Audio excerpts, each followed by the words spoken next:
너가 제대로 된 여자였으면 내가 다른 여자 만날 일이 없었지.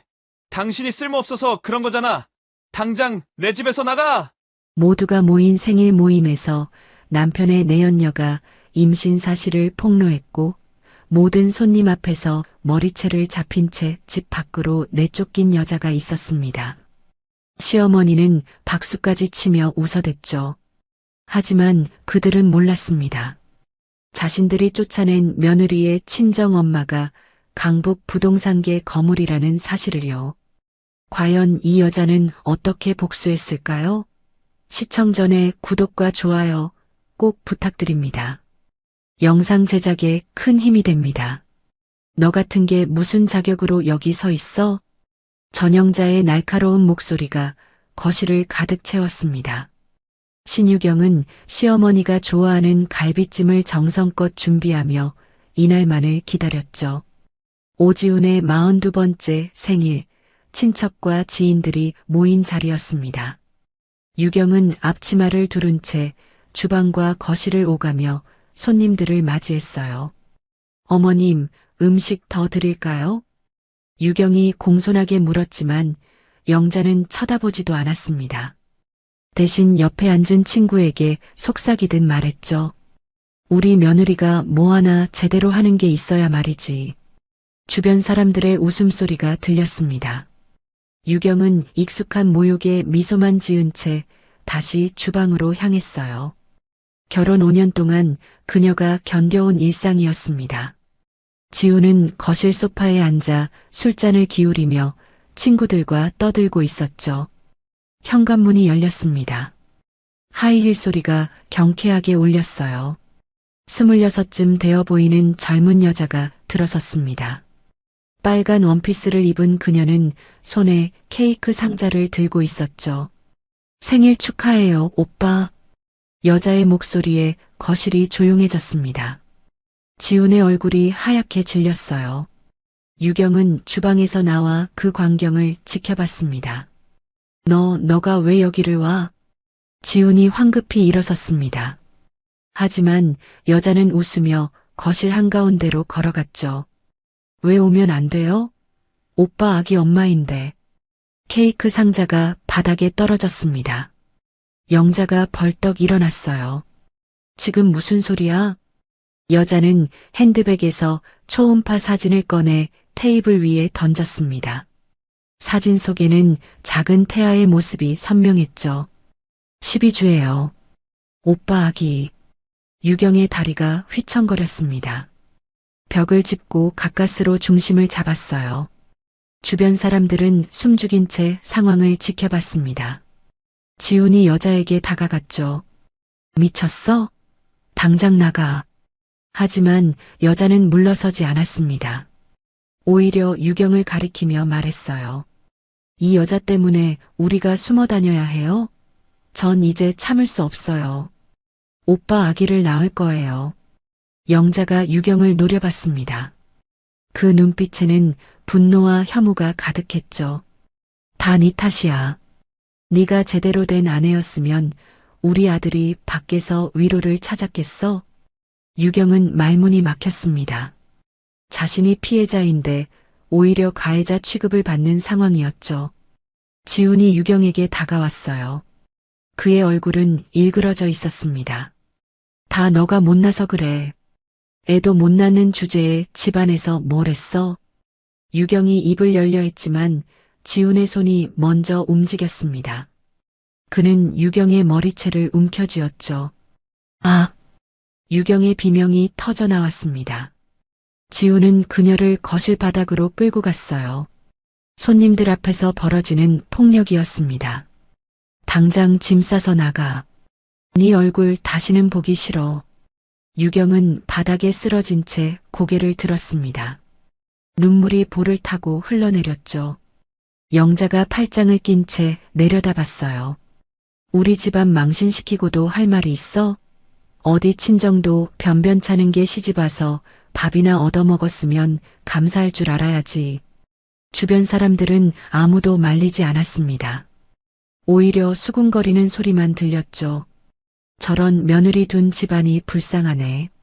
남자가 바람 피울 만도 하지. 유경은 온몸이 떨렸습니다. 수치심과 분노가 한꺼번에 밀려왔어요. 지훈이 현관문을 열어젖혔습니다. 나가라고. 유경은 비틀거리며 일어났습니다. 머리카락이 헝클어져 얼굴을 가렸죠. 그녀는 아무 말도 하지 않고 현관으로 걸어갔어요. 뒤에서 영자의 목소리가 들렸습니다. 내일 이혼 서류 보낼 테니까 도장 찍고 나타나. 위자료는 꿈도 꾸지 마. 유경이 문턱을 넘어서는 순간 뒤에서 웃음소리가 터져나왔습니다. 내연녀가 지훈의 팔을 붙잡으며 애교를 부리는 소리도 들렸죠. 문이 쾅 닫혔습니다. 복도에 홀로 선 유경은 차가운 벽에 등을 기댔습니다. 5해 동안 참고 견뎌온 시간들이 주마등처럼 스쳐갔어요. 시어머니의 구박, 남편의 무시, 친척들의 냉대. 그 모든 것을 인내하며 살았는데 결국 이렇게 버려졌습니다. 유경은 엘리베이터에 올라탔습니다. 거울에 비친 자신의 모습이 처참했어요. 부은 눈, 헝클어진 머리, 찢어진 옷깃. 그녀는 핸드폰을 꺼냈습니다. 화면에는 엄마의 번호가 떠 있었죠. 전화를 걸까 말까 망설이다가 유경은 화면을 껐습니다. 엄마에게 이런 모습을 보일 수 없었어요. 결혼할 때 잘 살겠다고 약속했는데 이렇게 쫓겨난 모습을 어떻게 보여줄 수 있겠습니까? 밤 공기가 차가웠습니다. 유경은 아파트 단지를 빠져나와 거리를 걸었어요. 갈 곳이 없었습니다. 친구들과도 연락이 끊긴 지 오래였죠. 결혼 후 시댁 눈치를 보느라 모든 관계를 정리했거든요. 벤치에 앉아 하늘을 올려다봤습니다. 별이 하나도 보이지 않았어요. 서울의 밤하늘은 언제나 이렇게 어둡고 차가웠습니다. 유경은 무릎을 끌어안고 소리 없이 울었죠. 1시간쯤 지났을까요? 핸드폰이 울렸습니다. 영자였어요. 유경은 떨리는 손으로 전화를 받았습니다. 내일 10시까지 집으로 와. 이혼 서류 작성하고 짐 싸가지고 나가. 늦으면 경찰 부를 거야. 전화가 끊겼습니다. 유경은 핸드폰을 꽉 움켜쥐었어요. 손에 힘이 들어가 화면이 삐걱거렸습니다. 그때 다시 전화가 울렸죠. 이번엔 모르는 번호였어요. 여보세요? 유경 씨 맞나요? 덕원이 NC 직원입니다. 사장님께서 내일 회사 경비실로 와서 개인 물품 찾아가라고 하셨어요. 출입증은 이미 정지됐고요. 유경은 말없이 전화를 끊었습니다. 회사에서조차 쫓겨난 것이었죠. 지훈의 회사에서 격리 업무를 보던 그녀는 이제 그곳에도 발을 들릴 수 없게 됐습니다. 새벽 2시가 넘어서야 유경은 찜질방을 찾았습니다. 최소한의 잠자리라도 필요했거든요. 하지만 눈이 감기지 않았습니다. 오늘 밤의 장면들이 계속 떠올랐죠. 내연녀의 초음파 사진, 지훈의 폭력, 영자의 조롱, 손님들의 수군거림. 모든 것이 악몽 같았습니다. 유경은 이불을 뒤집어 쓰고 몸을 떨었어요. 분노와 수치심이 교차하며 가슴을 짓눌렀습니다. 동이 트기 시작했습니다. 유경은 찜질방을 나와 다시 거리로 나섰어요. 출근하는 사람들 사이를 걸으며 그녀는 결심했습니다. 더 이상 당하고만 살 수 없다고요. 하지만 어떻게 해야 할지 막막했습니다. 돈도 없고 의지할 곳도 없었어요. 그때 핸드폰이 다시 울렸습니다. 엄마였죠. 유경아, 어디 있어? 엄마한테 와. 심숙자의 목소리는 평소와 달리 단호했습니다. 유경은 그제야 눈물을 터뜨렸어요. 엄마.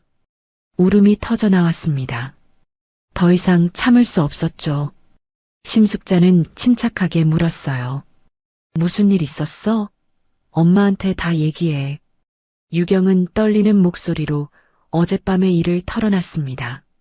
내연녀의 임신 폭로부터 집에서 쫓겨난 일까지 모두요. 심숙자는 한동안 말이 없었어요. 그러다 조용히 말했습니다. 집 주소 보내. 엄마가 바로 갈게. 전화가 끊겼습니다. 유경은 주저앉아 울었어요. 평생 엄마에게 짐이 되지 않으려 애썼는데 결국 이렇게 되고 말았습니다. 하지만 이제는 더 이상 혼자 견딜 힘이 남아있지 않았죠. 30분 후 검은색 세단이 유경 앞에 멈춰 섰습니다. 뒷좌석 문이 열리고 심숙자가 내렸어요. 단정한 정장 차림의 그녀는 평소 집에서 보던 모습과 달랐습니다. 엄마. 유경이 달려가 심숙자를 끌어안았습니다. 심숙자는 딸의 등을 쓰다듬으며 차에 태웠어요. 이제 괜찮아. 엄마가 다 해결해 줄게. 차가 출발했습니다. 유경은 엄마 무릎에 머리를 기댄 채 잠이 들었어요. 심숙자는 창밖을 바라보며 전화를 걸었습니다. 박비서, 덕원이엔 씨 오지훈에 대해 조사 시작해. 회사 재무 상태부터 개인 비리까지 전부. 일주일 안에 보고서 올려. 전화를 끄는 심숙자의 눈빛이 차갑게 빛났습니다. 강북 부동산계를 주름잡아온 그녀에게 딸을 건드린 자들은 용서받을 수 없었죠. 차는 강북의 한 고급 주상복합 건물로 향했습니다. 유경은 잠에서 깨어 창밖을 내다봤어요. 낯선 풍경이었죠. 엄마, 여기가 어디예요? 심숙자가 미소 지으며 대답했습니다. 엄마 사무실이야. 오늘부터 여기서 지내면 돼. 유경은 어리둥절했습니다. 엄마가 사무실을 갖고 있다는 사실을 처음 알았거든요. 지금껏 심숙자는 평범한 가정주부처럼 살아왔었습니다. 시장에서 장을 보고 작은 아파트에서 혼자 지내는 모습만 봐왔죠. 엘리베이터가 최상층에 멈췄습니다. 문이 열리자 넓은 사무 공간이 펼쳐졌어요. 직원들이 분주히 움직이고 있었습니다. 사장님 오셨습니까? 정장을 입은 남자가 다가와 인사했습니다. 유경은 깜짝 놀라 엄마를 쳐다봤어요. 엄마가 사장이에요? 심숙자는 유경의 손을 잡고 안쪽 사무실로 들어갔습니다. 서울 야경이 한눈에 보이는 넓은 공간이었죠. 앉아. 엄마가 설명해 줄게. 유경은 소파에 앉았습니다. 심숙자가 차를 따라주며 말을 이었어요. 엄마는 30년 전부터 부동산 일을 했어. 작은 중개업소로 시작해서 지금은 강북 일대 상업용 건물 투자를 주로 해. 이 건물도 엄마 거야. 유경의 입이 떡 벌어졌습니다. 평생 검소하게 살던 엄마가 이런 사업가였다니 믿기지 않았죠. 그럼 왜 저한테는 말 안 하셨어요? 심숙자가 한숨을 쉬었습니다. 너가 결혼할 때 시댁에서 너무 캐물을까봐 숨겼어. 오지훈네 집안이 돈에 눈이 먼 사람들이라는 건 처음 만났을 때부터 알았거든. 하지만 너가 좋다고 하니까 참았지. 유경은 눈물이 났습니다. 엄마가 모든 걸 알면서도 자신을 지켜봐 준 거였어요. 미안해요, 엄마. 제가 철없이 고집부려서. 심숙자가 딸의 손을 꼭 잡았습니다. 네 잘못이 아니야. 사랑하는 사람 선택한 게 뭐가 잘못이야. 하지만 이제는 달라. 엄마가 가만히 있지 않을 거야. 유경은 엄마의 눈빛에서 결의를 읽었습니다. 평소의 온화한 모습과는 전혀 다른 강인함이 느껴졌죠. 박 비서가 노크하며 들어왔습니다. 사장님, 덕원이엔 씨 자료 일부 확보했습니다. 심숙자가 서류를 받아들었습니다. 페이지를 넘기며 그녀의 표정이 굳어졌어요. 회사 부채가 이렇게 많아? 겉으론 멀쩡한 척하더니. 유경이 고개를 들었습니다. 엄마, 뭐 하시려고요? 심숙자가 서류를 내려놓으며 말했습니다. 저 사람들한테 내가 당한 만큼 돌려줄 거야. 아니, 그 이상으로. 유경은 불안했습니다. 복수가 두려웠던 게 아니라 엄마가 자신 때문에 힘든 일을 겪을까봐 걱정됐죠. 엄마는 아무것도 안 하셔도 돼요. 전 그냥 심숙자가 딸의 말을 가로막았습니다. 유경아, 세상은 참는다고 좋아지지 않아. 너가 5해 동안 얼마나 참았어? 결과가 뭐였어? 집에서 쫓겨났잖아. 이제는 맞서 싸워야 해. 유경은 고개를 떨구었습니다. 엄마 말이 맞았어요. 참고 또 참았지만 상황은 더 나빠지기만 했습니다. 심숙자가 일어나 창밖을 바라봤습니다. 내일 시댁에 가서 이혼 서류에 도장 찍어. 하지만 겁먹지 마. 엄마가 모든 걸 준비해뒀어. 유경은 엄마의 뒷모습을 바라봤습니다. 작아 보였던 엄마가 어느새 이렇게 든든해 보이는 사람이 되어 있었죠. 밤이 깊어갔습니다. 유경은 사무실 안쪽 휴게실에서 잠을 청했어요. 하지만 잠은 쉽게 오지 않았습니다. 내일 시댁에 가야 한다는 생각에 가슴이 두근거렸죠. 새벽녘 유경은 악몽에 시달렸습니다. 지훈이 머리채를 잡아 끄는 장면, 영자의 조롱하는 웃음소리, 내연녀의 초음파 사진, 모든 게 뒤섞여 나타났어요. 비명을 지르며 깨어난 유경을 심숙자가 안아줬습니다. 괜찮아, 엄마가 여기 있어. 유경은 엄마 품에서 한참을 울었습니다. 그동안 쌓였던 상처들이 한꺼번에 터져나왔죠. 심숙자는 딸의 등을 쓰다듬으며 속으로 다짐했습니다. 저 사람들을 절대 용서하지 않겠다고요. 아침이 밝았습니다. 심숙자는 유경에게 새 옷을 건넸어요. 이거 입고 가. 당당하게 들어가는 거야. 유경은 옷을 갈아입었습니다. 거울 속 자신의 모습이 낯설었어요. 어제의 초라한 모습과는 달라 보였습니다. 심숙자가 가방을 하나 챙겨줬습니다. 이 안에 내가 필요한 서류 다 들어있어. 아무 말하지 말고 도장만 찍고 나와. 유경이 고개를 끄덕였습니다. 엄마를 믿기로 했어요. 차가 출발했습니다. 시댁으로 가는 길은 익숙했지만 오늘따라 멀게 느껴졌죠.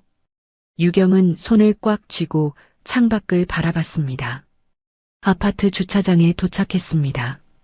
유경은 차에서 내려 엘리베이터를 탔어요. 심장이 마구 뛰었습니다. 초인종을 눌렀습니다. 문이 열리고 영자가 나타났어요. 왔어? 들어와. 냉랭한 목소리였습니다. 유경은 현관문을 들어섰죠. 거실에는 지훈과 내연녀가 나란히 앉아 있었습니다. 앉아. 영자가 소파를 가리켰습니다. 유경은 지정된 자리에 앉았어요. 지훈은 그녀를 쳐다보지도 않았습니다. 여기 도장 찍어. 영자가 서류 뭉치를 탁자 위에 던졌습니다. 이혼합의서였죠. 유경은 서류를 집어들고 내용을 훑어봤어요. 위자료 없음, 재산 분할 없음, 모든 권리 포기. 한마디로 아무것도 가져갈 수 없다는 내용이었습니다. 5년간 함께 산 세월이 무색했죠. 뭘 그렇게 봐? 네가 가져갈 게 뭐가 있어? 영자가 비웃었습니다. 내연녀도 킥킥거리며 웃었어요. 어머님 말씀이 맞아요. 아무것도 안 해놓고 뭘 바라세요? 유경은 참았습니다. 엄마의 말을 떠올렸죠. 조용히 도장만 찍고 나오라고요. 그런데 이게 뭐야? 지훈이 또 다른 서류를 내밀었습니다. 손해배상 청구서였어요. 회사 기밀 유출과 업무 태만으로 인한 손해액 3천만 원. 한 달 안에 갚아. 유경의 눈이 커졌습니다. 무슨 소리예요? 전 그런 적 없어요. 지훈이 코웃음을 쳤습니다. 증거 다 있어. 네가 회사 자료 몰래 빼돌린 거 다 기록돼 있거든. 유경은 어이가 없었습니다. 거짓말이었죠. 하지만 따지고 들 힘도 없었어요. 영자가 팔짱을 끼고 말했습니다. 우리가 경찰에 안 넘긴 것만 해도 감사해야지. 어서 도장 찍고 나가. 유경은 가방에서 도장을 꺼냈습니다. 손이 떨렸어요. 서류에 도장을 찍는 순간 모든 게 끝난다는 생각에 가슴이 아팠습니다. 유경은 서류를 탁자 위에 내려놨습니다. 그리고 천천히 고개를 들어 세 사람을 바라봤어요. 다 찍었어요. 영자가 서류를 확인하며 만족스러운 표정을 지었습니다. 잘했어. 이제 나가. 유경은 일어섰습니다. 현관으로 향하다가 멈춰 섰어요. 그리고 돌아서서 세 사람을 바라봤습니다. 한 가지만 말할게요. 지훈이 짜증스럽게 물었습니다. 뭐? 유경의 목소리가 차분했습니다. 저를 버린 대가를 치르게 해주겠습니다. 영자가 비웃었습니다. 네가 뭘 어쩐다고? 유경은 대답하지 않았습니다. 그냥 조용히 미소 지으며 문을 열었어요. 뒤에서 내 연녀의 낄낄거리는 웃음소리가 들렸습니다. 저 여자 완전히 미쳤네. 오빠 무서워. 지훈이 손을 휘저었습니다. 신경 쓸 것도 없어. 저 여자가 뭘 할 수 있겠어. 문이 닫혔습니다. 유경은 복도를 걸으며 핸드폰을 꺼냈어요. 엄마에게 문자를 보냈습니다. 다 끝났어요. 곧바로 답장이 왔습니다. 잘했어. 이제부터 시작이야. 유경은 엘리베이터에 올라탔습니다. 거울에 비친 자신의 얼굴을 봤어요. 어제와는 다른 표정이었습니다. 두려움이 아니라 결의가 서려 있었죠. 차에 오르자 심숙자가 물었습니다. 어땠어? 유경이 가방에서 서류 사본을 꺼냈습니다. 손해배상까지 요구하더라고요. 3천만 원. 심숙자가 서류를 받아 훑어봤습니다. 그녀의 입가에 냉소가 떠올랐어요. 참 대단하네. 거짓 증거까지 만들어놨어. 유경이 고개를 끄덕였습니다. 엄마, 정말 괜찮을까요? 심숙자가 딸의 손을 잡았습니다. 걱정 마. 오늘부터 본격적으로 시작할 거야. 박 비서한테 연락했어. 덕원 ENC 주요 거래처들 명단 확보했대. 유경은 엄마의 계획이 궁금했습니다. 뭘 하실 건데요? 심숙자가 창밖을 바라보며 말했습니다. 저 회사는 겉만 번지르르하지 속은 텅 비었어. 은행 대출도 한계치에 달했고 거래처 외상도 엄청나. 조금만 흔들면 무너질 거야. 유경은 숨을 들이켰습니다.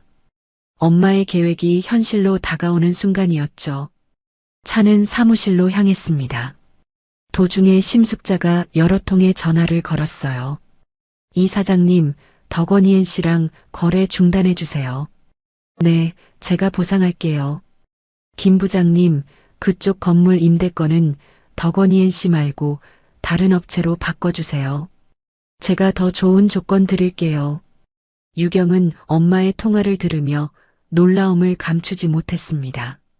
심숙자의 인맥이 이렇게 넓은 줄 몰랐거든요. 사무실에 도착했습니다. 박 비서가 보고서를 들고 기다리고 있었어요. 사장님, 덕원 ENC 주요 거래처 12곳과 접촉했습니다. 그중 8곳이 거래 중단에 동의했습니다. 심숙자가 고개를 끄덕였습니다. 은행 쪽은? 박 비서가 다른 서류를 펼쳤습니다. 대한은행 박 지점장님이 대출 연장 불가 통보하기로 했습니다. 다음 주 월요일에 오지훈 대표를 호출할 예정입니다. 심숙자가 만족스러운 표정을 지었습니다. 좋아. 계속 진행해. 유경은 엄마와 박 비서의 대화를 듣다가 불안한 마음이 들었습니다. 엄마, 이렇게까지 해도 돼요? 심숙자가 딸을 바라봤습니다. 유경아, 저 사람들이 너한테 한 짓 생각해봐. 집에서 쫓아내고 거짓으로 손해배상까지 청구했어. 우린 정당하게 대응하는 것뿐이야. 유경은 입술을 깨물었습니다. 엄마 말이 맞았어요. 자신은 아무 잘못도 하지 않았는데 모든 걸 빼앗겼습니다. 알겠어요, 엄마. 전 엄마를 믿을게요. 심숙자가 미소 지었습니다. 우리 딸 잘 생각했어. 이제 내가 할 일은 다시 일어서는 거야. 엄마가 도와줄게. 유경은 고개를 끄덕였습니다. 엄마의 응원에 힘을 얻었죠. 그날 오후 심숙자는 유경을 데리고 백화점으로 갔습니다. 새 옷 사자. 새로 시작하는 거니까. 유경은 거절하려 했지만 엄마의 고집을 꺾을 수 없었어요. 정장 몇 벌과 구두, 가방까지 샀습니다. 예쁘다, 우리 딸. 심숙자가 새 옷을 입은 유경을 보며 흐뭇해했습니다. 유경도 거울 속 자신을 보며 놀랐어요. 시댁에서 허드렛 일만 하던 자신과는 다른 모습이었습니다. 엄마, 감사해요. 심숙자가 딸의 어깨를 감싸며 말했습니다. 이제 시작이야. 더 멋진 모습 보여주자. 집으로 돌아오는 길, 유경은 창밖을 바라보며 생각했습니다. 정말 새로운 시작이 가능할까요? 상처는 너무 깊었고 앞날은 불확실했습니다. 하지만 엄마가 옆에 있었습니다. 그것만으로도 힘이 났죠. 유경은 주먹을 꽉 쥐었어요.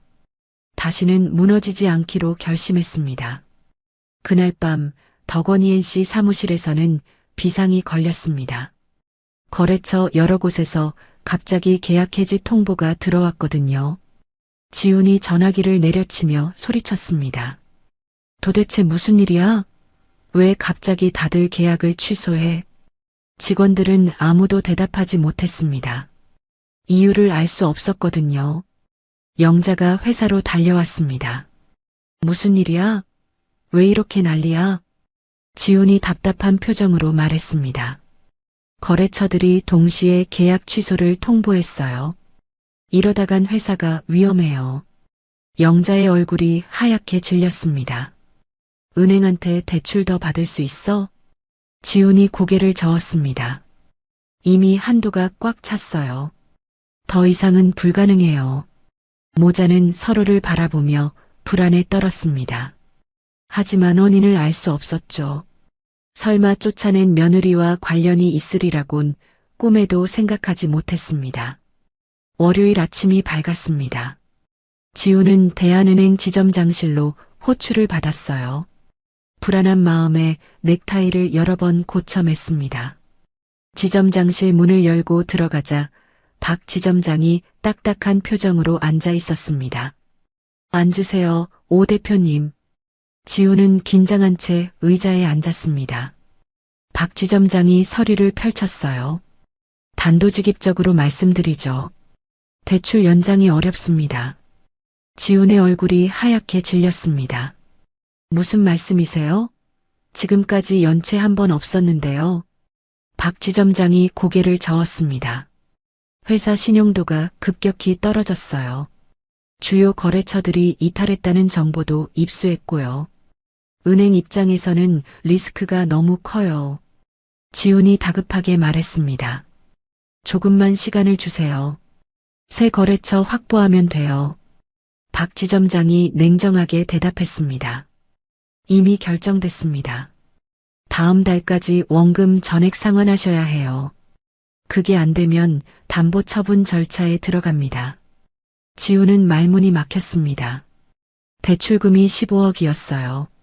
한 달 안에 그 돈을 어떻게 마련합니까? 제발 다시 생각해 주세요. 박 지점장은 더 이상 말하지 않았습니다. 면담은 그렇게 끝났죠. 지훈은 비틀거리며 은행을 나왔습니다. 다리에 힘이 풀렸어요. 회사로 돌아가 영자에게 전화를 걸었습니다. 어머니, 큰일 났어요. 영자가 다급하게 물었습니다. 무슨 일이야? 은행에서 대출 상환하래요. 한 달 안에 15억. 전화기 너머로 영자의 비명이 들렸습니다. 뭐라고? 그게 무슨 소리야? 지훈도 울먹였습니다. 어떡하죠? 돈이 없는데. 영자가 떨리는 목소리로 말했습니다. 집이라도 팔아야겠어. 다른 방법이 없어. 하지만 그것도 쉽지 않았습니다. 부동산 시장이 얼어붙어 있었거든요. 그 시각 심숙자의 사무실에서는 회의가 한창이었습니다. 박 비서가 보고했습니다. 대한은행에서 대출 회수 통보했습니다. 오지훈이 상당히 당황한 것 같습니다. 심숙자가 고개를 끄덕였습니다. 다음 단계로 넘어가. 협력업체들한테도 압박 넣어.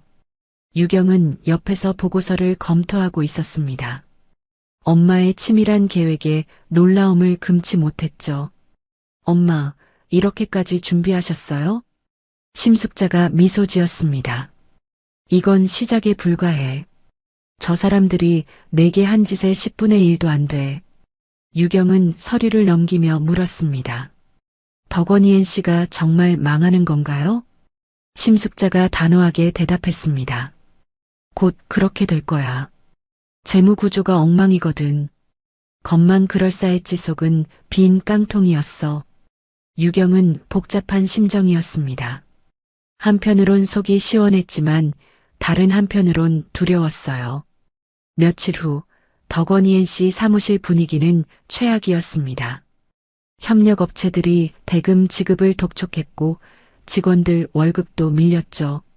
지우는 책상에 앉아 머리를 싸매고 있었습니다. 전화기가 쉴 새 없이 울렸어요. 오 대표님, 외상값 언제 주실 거예요? 자재비 3천만 원 빨리 입금해 주세요. 지우는 전화를 받을 기력도 없었습니다. 영자가 사무실로 들어왔어요. 어떻게 됐어? 지훈이 고개를 저었습니다. 은행들이 다 거절했어요. 어디서도 대출을 안 해줘요. 영자가 주저앉았습니다. 이럴 수가. 도대체 왜 이렇게 된 거야? 그때 내연녀가 문을 열고 들어왔습니다. 오빠, 제 생활비는 언제 줄 거예요? 지훈이 짜증스럽게 소리쳤습니다. 지금 그게 중요해? 회사가 망하게 생겼는데. 내연녀가 눈물을 글썽였습니다. 그래도 아기 있잖아요. 병원비도 필요하고. 영자가 내연녀를 노려봤습니다. 지금 그런 소리 할 때야? 당장 나가. 내연녀는 울면서 사무실을 나갔습니다. 지훈과 영자는 서로를 바라보며 한숨만 쉬었어요. 회계 담당 직원이 조심스럽게 들어왔습니다. 대표님, 이번 달 직원 월급 지급이 어려울 것 같습니다. 지훈이 책상을 내리쳤습니다. 알아. 나도 알아. 그런데 어떻게? 돈이 없는데. 직원이 황급히 나갔습니다. 곧 사무실 밖에서 웅성거리는 소리가 들렸어요. 직원들이 불안해하는 목소리였습니다. 영자가 떨리는 목소리로 말했습니다. 집을 팔자. 당장 내놔야겠어. 지훈이 고개를 끄덕였습니다. 다른 방법이 없었죠. 그날 오후 영자는 부동산에 집 매물을 내놨습니다. 하지만 반응이 없었어요. 가격을 낮춰도 마찬가지였습니다. 부동산 중개인이 난처한 표정으로 말했습니다. 요즘 시장이 안 좋아서요. 게다가 이 동네는 특히 거래가 뜸해요. 영자가 다급하게 물었습니다. 얼마에 내놔야 팔려요? 중개인이 계산기를 두드렸습니다.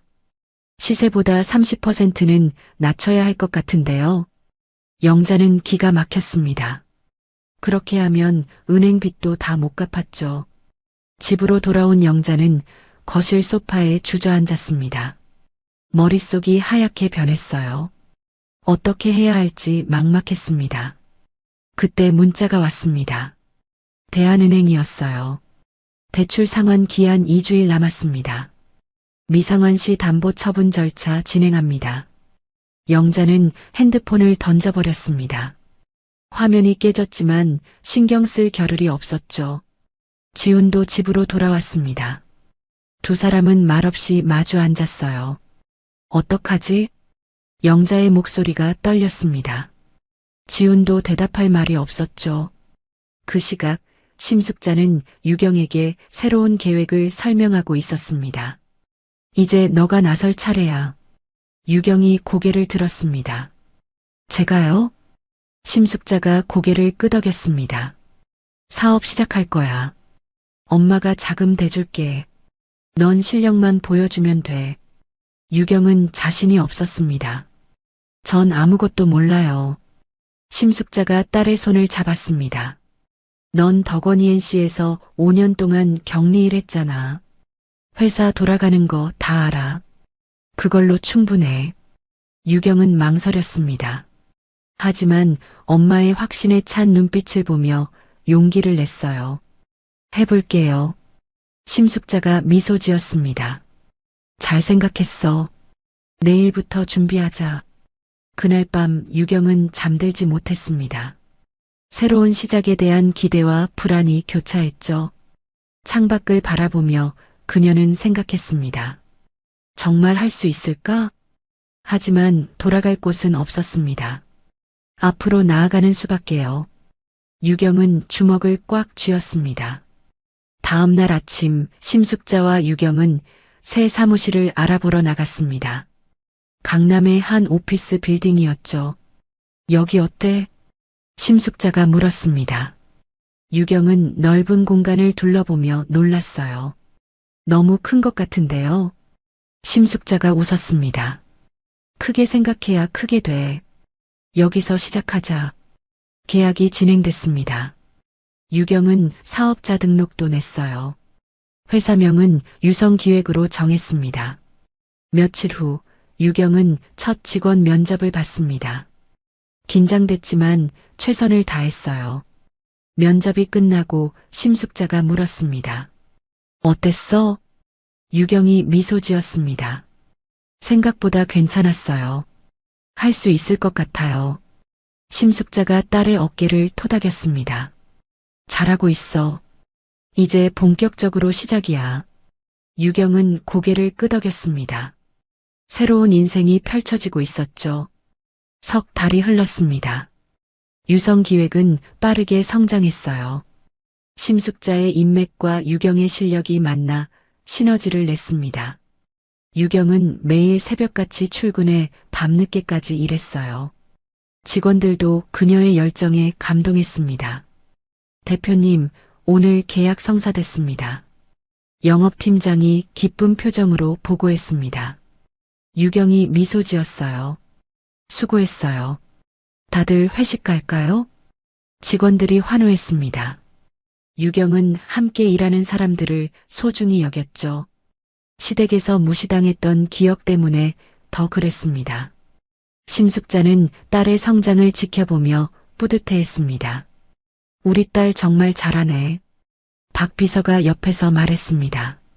사장님을 닮으셨죠? 심숙자가 웃었습니다. 내 피를 받았으니까. 유성기획의 소문은 업계에 빠르게 퍼졌습니다. 신의 기업이지만 실력이 탄탄하다는 평가였죠. 어느 날 유경은 업계 파티 초대장을 받았습니다. 엄마, 이거 가야 할까요? 심숙자가 초대장을 보더니 고개를 끄덕였습니다. 가야지. 네 위치를 보여줄 좋은 기회야. 유경은 긴장됐습니다. 많은 사람 앞에 서는 게 아직 익숙지 않았거든요. 파티 당일 유경은 검은색 드레스를 입고 나타났습니다. 심숙자가 선물한 옷이었죠. 예쁘다. 자신감 갖고 가. 유경은 고개를 끄덕이고 파티장으로 향했습니다. 호텔 연회장은 화려하게 꾸며져 있었어요. 유경이 입장하자 몇몇 사람들이 고개를 돌렸습니다. 신의 대표로 소문난 그녀를 궁금해하는 눈빛이었죠. 유경은 샴페인 잔을 들고 사람들 사이를 걸었습니다. 몇몇 업체 대표들이 다가와 명함을 건넸어요. 유성기획 대표님이시죠? 만나 뵙게 돼서 영광입니다. 유경은 정중하게 인사했습니다. 예전 같으면 떨었겠지만 지금은 달랐어요. 3개월간의 경험이 그녀를 성장시켰습니다. 그때 입구가 소란스러워졌습니다. 유경이 고개를 돌리자 지훈과 영자가 들어서는 모습이 보였어요. 두 사람은 초라해 보였습니다. 옷차림도 예전만 못했고 표정도 어두웠죠. 지훈이 주변을 둘러보다가 유경을 발견했습니다. 눈이 마주쳤어요. 지훈의 얼굴이 굳어졌습니다. 유경은 시선을 돌리지 않고 그를 바라봤죠. 영자도 유경을 알아봤습니다. 그녀의 입이 벌어졌어요. 저 여자가 왜 여기? 지훈이 다가오려 했지만 유경은 먼저 몸을 돌렸습니다. 다른 사람들과 대화를 나누기 시작했죠. 영자가 지훈의 팔을 잡았습니다. 저게 무슨 꼴이야? 거지 같던 애가 여기서 뭘 하는 거야? 지훈도 당황스러웠습니다. 모르겠어요. 알아봐야겠어요.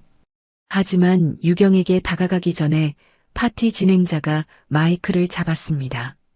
오늘 파티에 참석해주신 분들께 감사드립니다. 특히 최근 업계에 새롭게 등장한 유성기획 신유경 대표님을 소개하고 싶습니다. 유경은 당황했지만 침착하게 무대로 걸어갔습니다. 마이크를 건네받았죠. 안녕하세요. 유성기획 대표 신유경입니다. 간단한 인사말을 했습니다. 자신의 사업 철학과 앞으로의 계획을 간략히 설명했어요. 지훈과 영자는 멍하니 그 광경을 지켜봤습니다. 믿기지 않았거든요. 저 여자가 대표라고? 영자가 중얼거렸습니다. 지훈도 할 말을 잃었죠. 유경의 발표가 끝나자 다시 박수가 쏟아졌습니다. 유경은 무대에서 내려왔어요. 여러 사람이 그녀에게 다가와 악수를 청했습니다. 유경은 미소 지으며 응대했죠. 지훈이 틈을 타 유경에게 다가갔습니다. 유경 씨. 유경이 돌아봤습니다. 냉정한 표정이었어요. 무슨 일이세요? 지훈은 말문이 막혔습니다. 뭐라 말해야 할지 몰랐죠. 당신이 어떻게? 유경이 차갑게 웃었습니다. 궁금하세요? 제가 어떻게 여기 있는지? 지훈이 고개를 끄덕였습니다. 유경은 한 걸음 다가섰어요. 제 능력이죠. 당신네가 무시했던 그 능력. 지훈의 얼굴이 빨개졌습니다. 유경은 더 이상 말하지 않고 자리를 떴어요. 영자가 급히 다가왔습니다. 뭐래? 지훈이 고개를 저었습니다. 아무 말도 안 했어요. 영자가 유경의 뒷모습을 노려봤습니다. 저 여자 도대체 어떻게 된 거야? 두 사람은 파티장을 나왔습니다. 차 안에서 영자가 화를 냈어요. 알아봐. 저 여자가 무슨 수로 회사 차렸는지. 지훈이 고개를 끄덕였습니다. 하지만 속으로는 불안했죠. 유경의 눈빛이 예전과 달랐습니다. 유경은 파티가 끝난 후 엄마에게 전화했습니다. 엄마, 지훈 씨랑 시어머니 봤어요. 심숙자가 물었습니다. 어땠어? 유경이 웃었습니다. 놀라더라고요. 제가 여기 있는 게 믿기지 않는 표정이었어요. 심숙자가 만족스럽게 말했습니다. 잘했어. 이제 본격적으로 보여줄 때야. 유경은 고개를 끄덕였습니다. 복수는 이제 시작이었죠. 다음 날 지훈은 사람을 시켜 유경을 조사했습니다. 하지만 나온 정보는 놀라웠어요. 유성기획은 단 3개월 만에 수십억 원 규모의 계약을 따냈고 뒤에 심숙자라는 인물이 있다는 것까지 밝혀졌습니다. 심숙자? 그게 누구야? 지훈이 물었습니다. 직원이 조심스럽게 대답했어요. 유경 씨 어머니입니다. 강북 부동산계의 거물이라고 하네요. 지훈의 얼굴이 하얗게 질렸습니다. 영자에게 급히 전화를 걸었죠. 어머니, 큰일 났어요. 영자가 다급하게 물었습니다. 뭔데? 유경 친정엄마가 부동산 재벌이래요. 영자는 말문이 막혔습니다. 5년 동안 무시했던 사돈이 실제로는 자신들보다 훨씬 위였던 거죠. 이럴 수가. 영자의 목소리가 떨렸습니다. 지훈도 패닉 상태였어요. 그 시각 유경은 사무실에서 새 프로젝트를 검토하고 있었습니다. 직원이 들어와 보고했어요. 대표님, 덕원 ENC에서 접촉 시도가 있었습니다. 유경이 고개를 들었습니다. 무시하세요. 상대할 필요 없어요. 직원이 고개를 끄덕이고 나갔습니다. 유경은 창밖을 바라보며 미소 지었어요. 이제 시작이야. 그녀의 눈빛에는 결연함이 서려 있었습니다. 한 달 후 덕원 ENC는 더 이상 버틸 수 없는 상황에 몰렸습니다. 대한은행에서 담보 처분 절차를 시작했거든요. 법원 집행관이 회사 사무실에 나타났습니다. 오지훈 대표님 계십니까? 지훈이 떨리는 목소리로 대답했습니다. 제가 그렇습니다. 집행관이 서류를 내밀었습니다. 법원 명령으로 압류 절차를 집행하겠습니다. 직원들이 웅성거렸습니다. 지훈은 막으려 했지만 소용없었어요.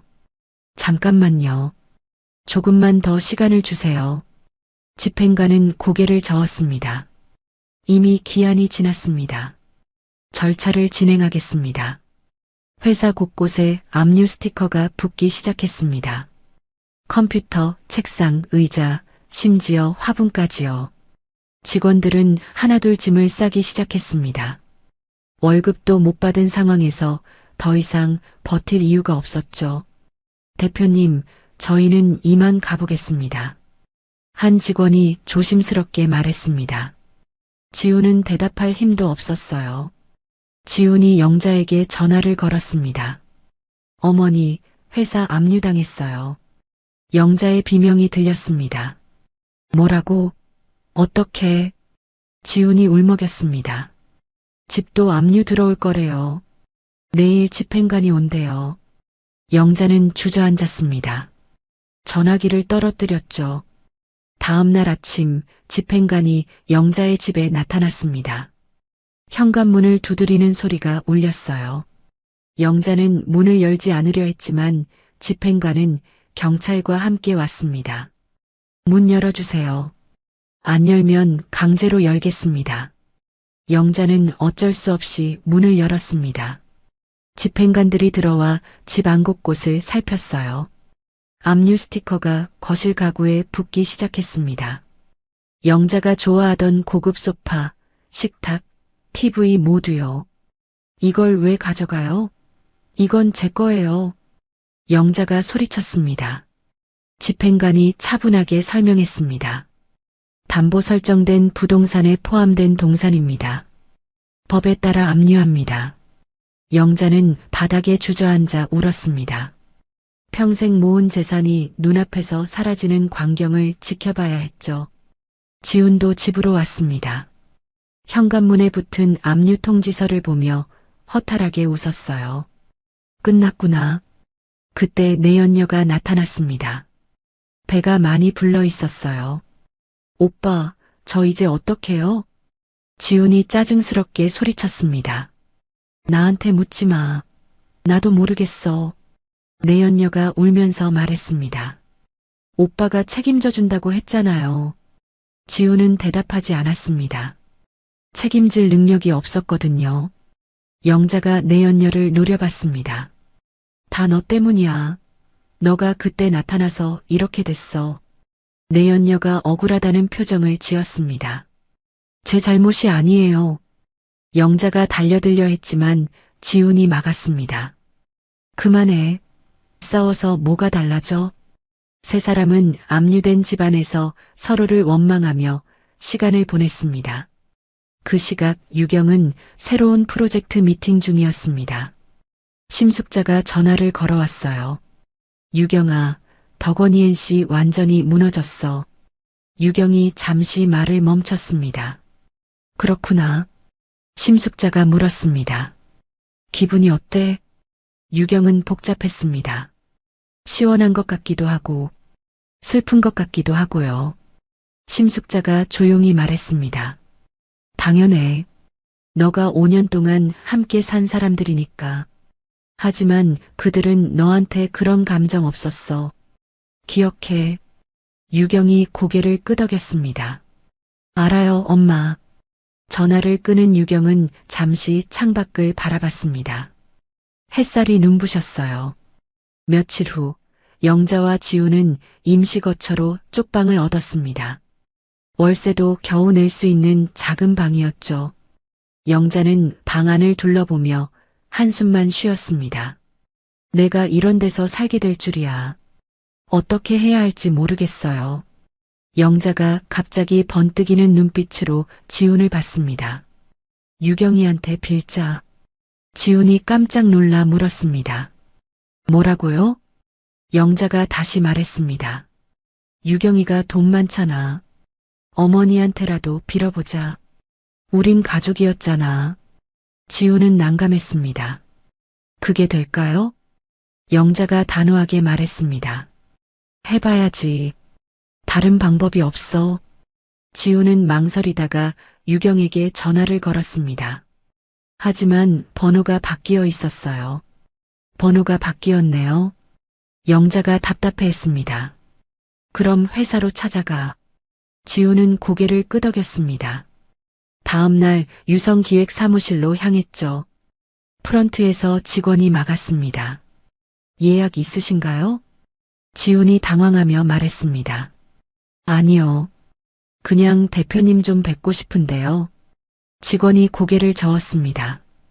예약 없으시면 면담 불가능합니다. 지훈은 로비에서 한참을 기다렸습니다. 유경이 나타나기를 바라며요. 오후가 되어서야 유경이 밖으로 나왔습니다. 지훈이 달려갔어요.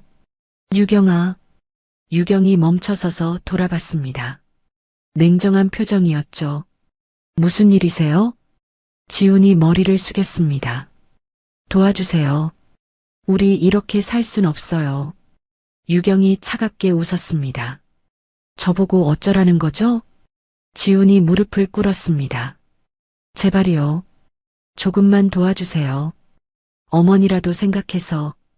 유경의 눈빛이 차가워졌습니다. 어머니요? 저를 집에서 쫓아낸 그 어머니 말씀이신가요?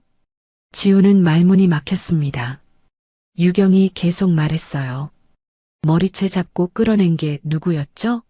내연녀 임신 사실 폭로됐을 때 저한테 책임 떠넘긴 사람이 누구였나요? 지훈의 얼굴이 창백해졌습니다. 유경은 한 걸음 뒤로 물러섰어요. 저를 버린 대가라고 했죠. 이제 그걸 치르시는 겁니다. 유경은 돌아서서 차에 올랐습니다. 지훈은 바닥에 주저앉아 그 모습을 지켜봤죠. 집으로 돌아온 지훈은 영자에게 결과를 말했습니다. 안 된대요. 완전히 거절당했어요. 영자가 화를 냈습니다. 그 은혜도 모르는 년이. 지훈이 한숨을 쉬었습니다. 은혜요? 우리가 유경이한테 해준 게 뭔데요? 영자는 대답하지 못했습니다. 지훈의 말이 맞았거든요. 그날 밤 영자는 잠을 이루지 못했습니다. 천장을 바라보며 지난 일들을 떠올렸어요. 유경이 처음 왔을 때 그녀를 하인처럼 부렸던 기억, 친척들 앞에서 망신을 줬던 일들, 모든 게 후회스러웠습니다. 하지만 이미 늦었죠. 돌이킬 수 없었어요. 며칠 후 내연녀가 다시 나타났습니다. 출산이 임박했거든요. 병원비가 필요해요. 지훈이 난감해했습니다. 돈이 없어. 어떻게 해?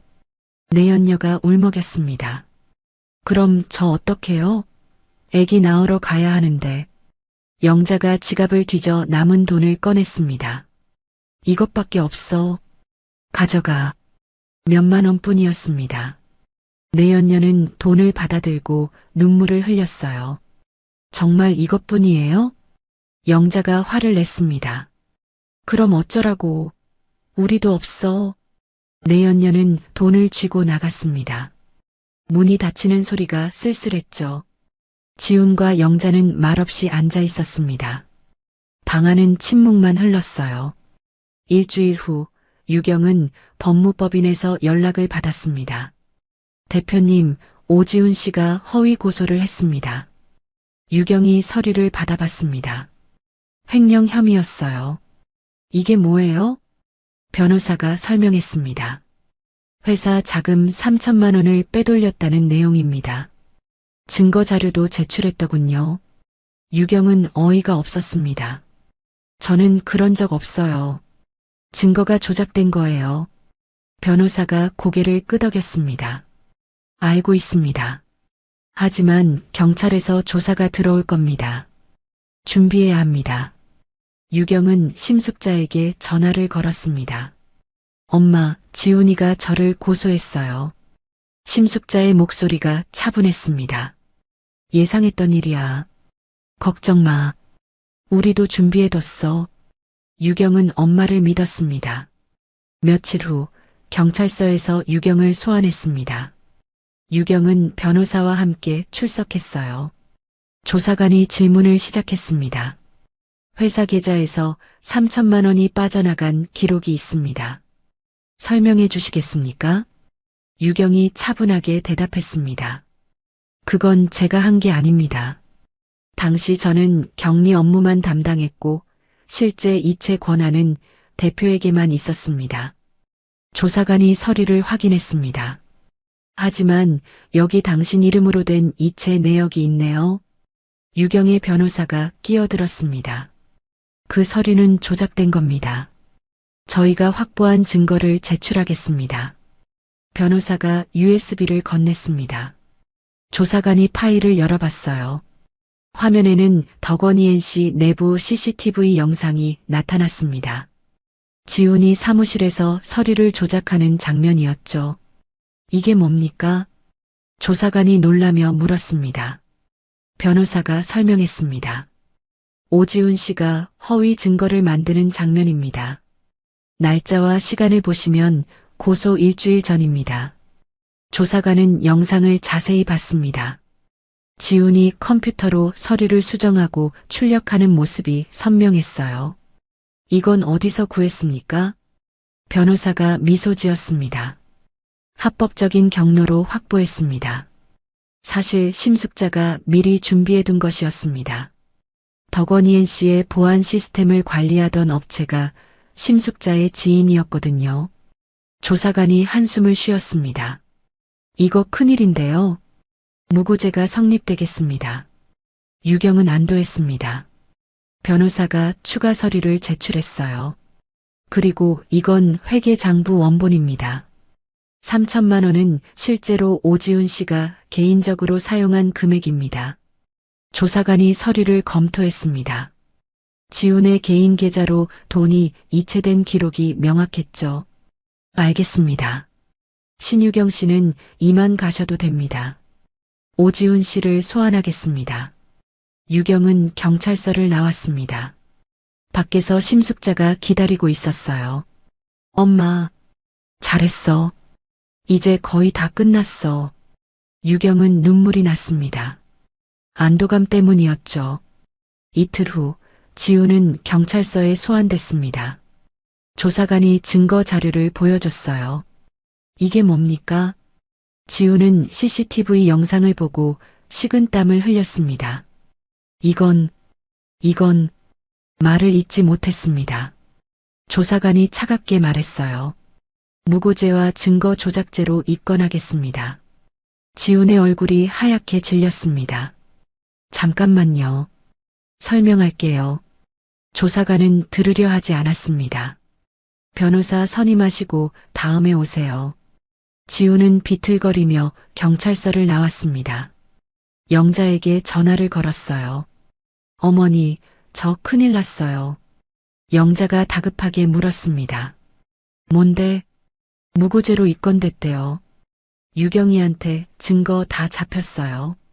영자는 주저앉았습니다. 전화기를 떨어뜨렸죠. 지훈은 집으로 돌아왔습니다. 영자가 기다리고 있었어요. 어떡하면 좋아? 영자의 목소리가 떨렸습니다. 지훈도 대답할 말이 없었죠. 그때 문을 두드리는 소리가 났습니다. 영자가 문을 열자 법원 집행관이 서 있었어요. 오지훈 씨 계십니까? 지훈이 나왔습니다. 저인데요. 집행관이 서류를 건넸습니다. 손해배상 청구 소송 통지서입니다. 지훈이 서류를 받아봤습니다. 유경이 제기한 소송이었어요. 명예훼손과 정신적 피해에 대한 배상금 5천만 원을 청구하는 내용이었죠. 이게 뭐예요? 집행관은 대답하지 않고 돌아섰습니다. 지훈은 서류를 들고 방으로 들어갔어요. 영자가 서류를 빼앗아 봤습니다. 5천만 원? 이걸 어떻게 내? 지훈은 바닥에 주저앉았습니다. 끝났어. 완전히 끝났어. 영자도 무릎을 꿇었습니다. 두 사람은 말없이 앉아 있었죠. 며칠 후 재판이 시작됐습니다. 유경은 변호사와 함께 법정에 섰어요. 지훈과 영자도 출석했습니다. 두 사람은 초라한 모습이었죠. 판사가 사건을 검토했습니다. 피고는 원고에게 허위 사실을 유포하고 무고죄를 저질렀습니다. 또한 정신적 피해를 가했음이 명확합니다. 지훈의 변호사가 변론을 시도했지만 소용없었습니다. 증거가 너무 확실했거든요. 판결이 내려졌습니다. 피고는 원고에게 손해배상금 5천만 원을 지급하고 무고죄로 징역 6개월 집행유예 2년을 선고합니다. 지훈은 그 자리에서 무너졌습니다.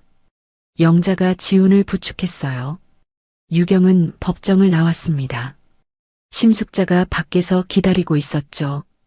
끝났어요, 엄마. 심숙자가 미소 지었습니다. 잘했어. 정의가 이겼어. 유경은 고개를 끄덕였습니다. 하지만 마음 한편은 무거웠어요. 며칠 후 지훈은 유경을 찾아왔습니다. 무릎을 꿇고 빌었어요. 용서해 주세요. 제가 잘못했어요. 유경은 그를 내려다봤습니다. 이제 와서 용서를 구하시나요?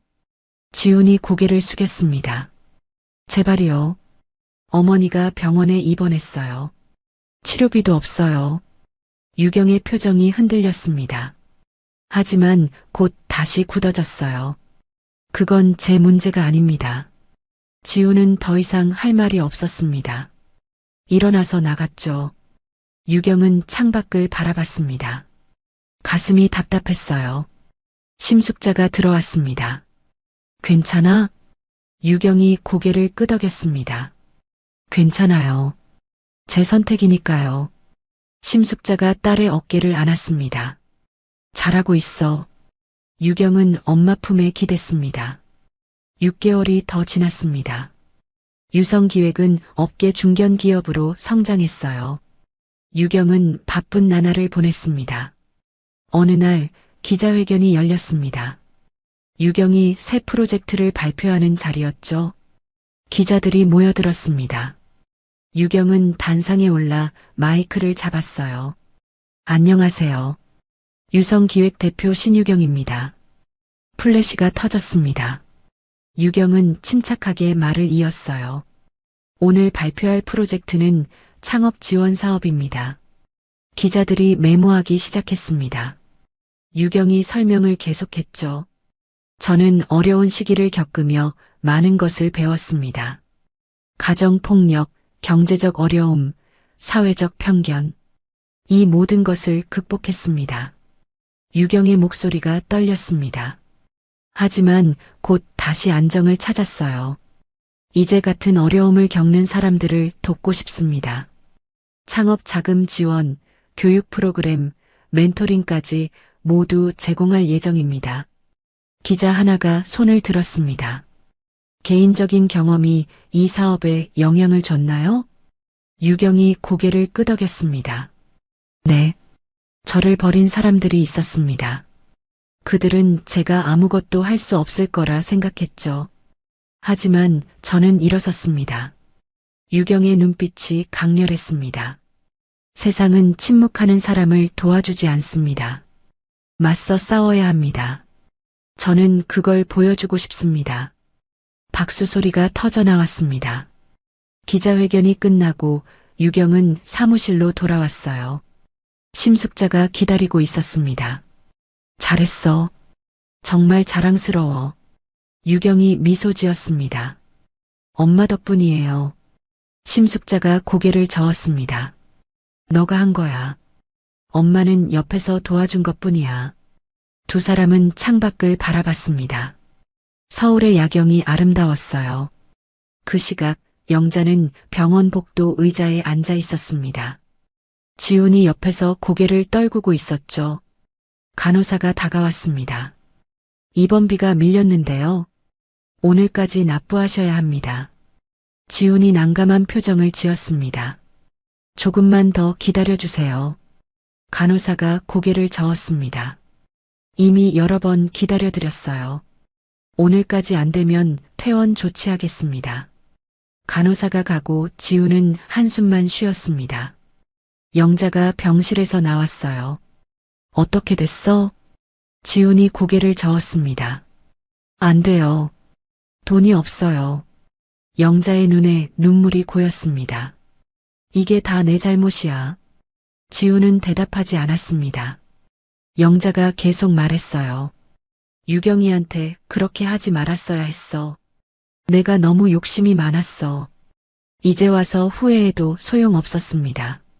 영자는 벽에 기대 울었어요. 오후가 되자 병원 측에서 퇴원 통지서를 가져왔습니다. 내일까지 나가셔야 합니다. 영자와 지우는 어쩔 수 없이 짐을 쌌습니다. 갈 곳이 없었죠. 쪽방으로 돌아온 두 사람은 말없이 앉아 있었습니다. 내 연녀에게서 문자가 왔습니다. 아기 낳았어요. 남자아이예요. 지우는 문자를 보고 핸드폰을 내려놨습니다. 아무 감정도 느껴지지 않았어요. 영자가 물었습니다. 뭔데? 아기 낳았대요. 영자는 대답하지 않았습니다. 관심도 없었죠. 밤이 깊어갔습니다. 쪽방 안은 어둡고 좁았어요. 영자는 천장을 바라보며 생각했습니다. 이게 내가 치러야 할 대가구나. 눈물이 흘러내렸습니다. 지훈도 울고 있었죠. 한편 유경은 새 아파트로 이사했습니다. 넓고 밝은 공간이었어요. 심숙자가 집들이를 와서 둘러봤습니다. 좋다. 여기서 행복하게 살아. 유경이 고개를 끄덕였습니다. 엄마도 자주 와요. 심숙자가 미소 지었습니다. 그럼 우리 딸 혼자 두고 어딜 가? 두 사람은 소파에 앉아 차를 마셨습니다. 유경이 조용히 물었습니다. 엄마, 제가 잘한 걸까요? 심숙자가 딸을 바라봤습니다. 무슨 말이야? 저 사람들한테 복수한 거요. 가끔 후회돼요. 심숙자가 유경의 손을 잡았습니다. 유경아, 넌 잘못한 게 없어. 정당하게 맞섰을 뿐이야. 그들이 먼저 너를 버렸어. 유경이 고개를 끄덕였습니다. 알아요. 그래도 가끔은. 심숙자가 딸을 안았습니다. 괜찮아. 시간이 지나면 마음도 편해질 거야. 유경은 엄마 품에서 위로를 받았습니다. 일주일 후 유경은 자선 행사에 참석했습니다. 창업 지원금을 전달하는 자리였죠. 수혜자들이 고마워하며 인사했습니다. 정말 감사합니다. 덕분에 새 출발할 수 있어요. 유경은 진심으로 기뻤습니다. 힘내세요. 저도 그렇게 시작했어요. 행사가 끝나고 유경은 밖으로 나왔습니다. 하늘이 맑았어요. 그때 누군가 다가왔습니다. 영자였어요. 유경아. 유경이 멈춰섰습니다. 영자는 많이 늙어 보였죠. 무슨 일이세요? 영자가 고개를 숙였습니다. 용서를 구하러 왔어. 유경은 대답하지 않았습니다. 영자가 계속 말했어요. 내가 잘못했다. 너한테 너무 심하게 했어. 유경의 표정이 흔들렸습니다. 하지만 냉정함을 유지했어요. 이제 와서 용서를 구하시나요? 영자가 눈물을 흘렸습니다. 늦은 거 알아. 하지만 진심이야. 유경은 잠시 침묵했습니다. 그리고 조용히 말했어요. 전 용서할 수 없어요. 어머님이 저한테 한 일들은 용서받을 수 없어요. 영자가 고개를 떨궜습니다. 유경이 계속 말했죠. 하지만 미워하지도 않을게요. 그냥 각자 살아요. 유경은 돌아서서 걸어갔습니다. 영자는 그 자리에 서서 유경의 뒷모습을 바라봤어요. 차에 오른 유경은 백미러로 영자를 봤습니다. 작고 초라한 모습이었죠. 유경은 한숨을 쉬었습니다. 복수는 끝났지만 마음이 가벼워지진 않았어요. 그날 밤 유경은 엄마와 저녁을 먹었습니다. 오늘 전 시어머니를 봤어요. 심숙자가 놀라며 물었습니다. 뭐래? 용서를 구하더라고요. 심숙자가 유경을 바라봤습니다. 넌 뭐라고 했어? 용서는 못한다고 했어요. 하지만 미워하지도 않겠다고요. 심숙자가 딸의 손을 잡았습니다. 잘했어. 그게 맞아. 유경이 미소 지었습니다. 이제 정말 끝난 것 같아요. 심숙자가 고개를 끄덕였습니다. 그래. 이제 네 인생을 살아. 두 사람은 함께 저녁을 먹었습니다. 평화로운 시간이었죠. 그 시각 영자는 쪽방에서 라면을 끓이고 있었습니다. 지우는 구직 활동을 하다 지쳐 돌아왔어요. 어떻게 됐어? 영자가 물었습니다. 지훈이 고개를 저었죠. 다 나이가 많다고 안 뽑아줘요. 영자는 한숨만 쉬었습니다. 라면을 그릇에 담아 지훈에게 건넸어요. 이거라도 먹어. 두 사람은 말없이 라면을 먹었습니다. 쪽방 안은 쓸쓸했죠. 내 연녀에게서 또 문자가 왔습니다. 아기 분유값 좀 보내주세요. 지우는 문자를 지웠습니다. 보낼 돈이 없었거든요. 영자가 물었습니다. 또 돈 달라는 거야? 영자가 비웃었어요. 지우는 대답하지 않았습니다. 밤이 깊어갔습니다. 두 사람은 좁은 방에서 잠을 청했죠. 한편 유경은 넓은 침대에서 편안하게 잠들었습니다. 창밖으로 도시의 불빛이 반짝였어요.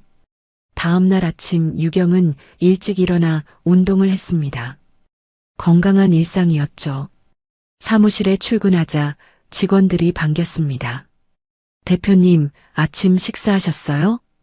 유경이 미소 지었습니다. 응. 너희들은? 직원들과 자연스럽게 대화를 나눴어요. 유경은 그들을 가족처럼 대했습니다. 오후에 중요한 미팅이 있었습니다. 대기업과의 협력 논의였죠. 미팅이 성공적으로 끝났습니다. 유경은 만족스러웠어요. 엄마에게 전화를 걸었습니다. 엄마, 오늘 대박 났어요. 심숙자가 웃으며 물었습니다. 뭐가? 대기업이랑 계약 성사됐어요. 심숙자가 기뻐했습니다. 잘했어. 우리 딸 최고야. 유경은 행복했습니다. 진짜 행복이었죠. 한 달 후 유경은 잡지 인터뷰를 했습니다. 어떻게 이렇게 빨리 성공하셨나요? 기자가 물었습니다. 유경이 생각하며 대답했어요. 포기하지 않았기 때문이에요. 힘들어도 일어섰죠. 기자가 메모했습니다. 가장 힘들었던 순간은요? 유경의 표정이 어두워졌습니다. 집에서 쫓겨났을 때요. 아무것도 없이 거리에 섰을 때 세상이 끝난 것 같았어요. 기자가 고개를 끄덕였습니다. 하지만 이겨내셨네요. 유경이 미소 지었습니다. 네. 저를 버린 사람들에게 증명하고 싶었어요. 제가 할 수 있다고요. 인터뷰 기사가 나온 후 유경은 더 유명해졌습니다. 강연 요청도 쏟아졌어요. 유경은 바쁘지만 행복한 나날을 보냈습니다. 어느 날 저녁 심숙자와 함께 외식을 했습니다. 엄마, 정말 고마워요. 심숙자가 웃었습니다. 뭐가? 엄마가 없었으면 전 여기까지 못 왔을 거예요. 심숙자가 딸의 손을 잡았습니다. 넌 혼자서도 해냈을 거야. 엄마는 옆에서 도와준 것뿐이야. 두 사람은 따뜻한 시간을 보냈습니다. 집으로 돌아온 유경은 창밖을 바라봤습니다. 별이 반짝이고 있었어요. 이제 정말 행복해. 유경은 하늘을 올려다봤습니다. 별이 쏟아질 듯 빛나고 있었어요. 과거를 떠올렸습니다. 쫓겨났던 그날 밤 찜질방에서 보냈던 시간, 엄마 품에서 울던 순간들, 모든 게 지나갔습니다. 이제 유경은 성공한 여성이었죠. 부당한 대우를 받았을 때 참기만 하는 게 답은 아닙니다. 당당하게 맞서고 자신의 가치를 증명하는 것, 그게 진짜 힘이죠. 누군가 당신을 무시한다면 그건 당신 문제가 아니라 그들의 문제입니다. 무너져도 다시 일어설 수 있습니다. 오늘 이야기가 좋으셨다면 구독과 좋아요, 알람 설정 잊지 마시고 소중한 댓글 하나가 큰 힘이 됩니다. 시청해주셔서 진심으로 감사드립니다.